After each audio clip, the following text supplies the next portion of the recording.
Հարգելի հայրենակիցներ, ես խնդրելու եմ շտապ տարածել այս տեսանյութը, որովհետև այն ինչ տեղի ունեցել մեր փաստաբան գործընկերներից մեկի հետ կարող է տեղի ունենալ բոլորիդ հետ, ընդ որում ոչ միայն Երևանում բնակվող, այլ նաև Հայաստանի Հանրապետության գրեթե ցանկացած վայրում բնակվող անձանց հետ։ Ուրեմն ինչ է տեղի ունեցել։ Մեր փաստաբան գործընկերներից մեկի անչափահաս որդին իր բնակության վայրից դուրս է եկել եւ երբ որ պատրաստում էր ներկայանալ արտադպրոցական պարապմունքների շենքի շքամուտի մոտ նրան մոտեցել է մի տրանսպորտային միջոց եւ այդ տրանսպորտային միջոցի վարորդը պլաշով սև դուրս է եկել եւ փորձել է երեխային համոզելով նստեցնել ավտոմեքենա, նշելով, որ երեխայի մայրը այդ ամենի մասին տեղյակ է, նրանք կգնան, քաղցրավենիքներ կգնեն, խաղալիքներ կգնեն եւ հետո կճանապարհվեն գեղեցիկ ու լավ օր անցկացնելու համար։ Երեխային այդ տեղի ունեցած այդ երևույթը շատ զարմանալի է թվացել եւ հասկանալով ամեն ինչ նա դիմել է փախուստի, իսկ այդ տրանսպորտային միջոցի վարորդը իր հետևից։ Ինչևէ, երեխային հաջողվել է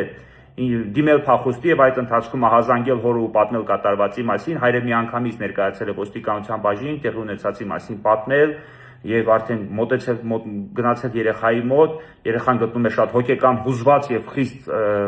լարված վիճակում։ Հիմա այս ամենի մասին տարածելու նպատակը ոչ միայն զգույշ լինելն է, այլ նաեւ ոստիկանության աշխատակիցների աշխատանքը քննադատելը, որովհետեւ մինչեւ հիմա ոստիկանությունը որևէ գործողություն չի ձեռնարկել, արդեն այսօր երկրորդ օրն է եւ ոստիկանությունը մեր փաստաբան գործընկերոջը պարզաբանում է, որ տեղամասային տեսուչը փորձում է այդ հարցով զբաղվել։ Նախ առաջին օրը ոչինչ չեն արել ոչ աշխատանքային ժամով պայմանավորված, իսկ երկրորդ օրն էլ ընդհանրապես պարզաբանում են, որ տեղամասային տեսուչը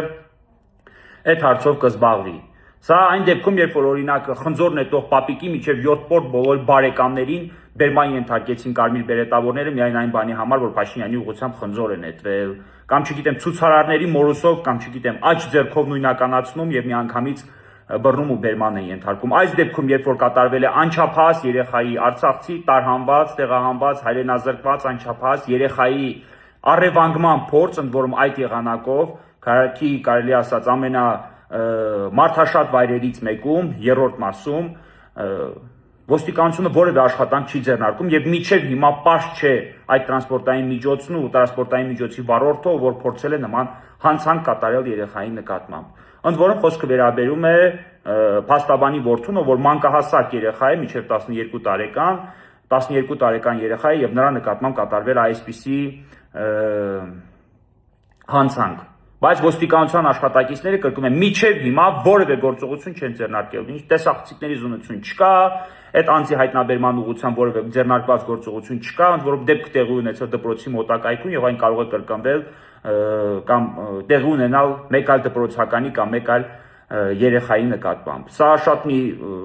քննադատելի, զազրելի եւ արտասովոր երևույթ է եւ ես կարծում եմ, որ այս մասին պետք է բարձրաձայնել եւ ուշադրություն եմ հրավիրում ներքին գործերի նախարարության այս տեղի ունեցածի վերաբերյալ, խնդրում լուրջ միջոցներ ձեռնարկել այդ անձին հայտնաբերելու ուղղությամբ։ Այսքանը ցանկանում եմ բոլորին տեղեկացնել, եղեք զգույշ եւ հնարավորինս խուսափեք նման երևույթներից։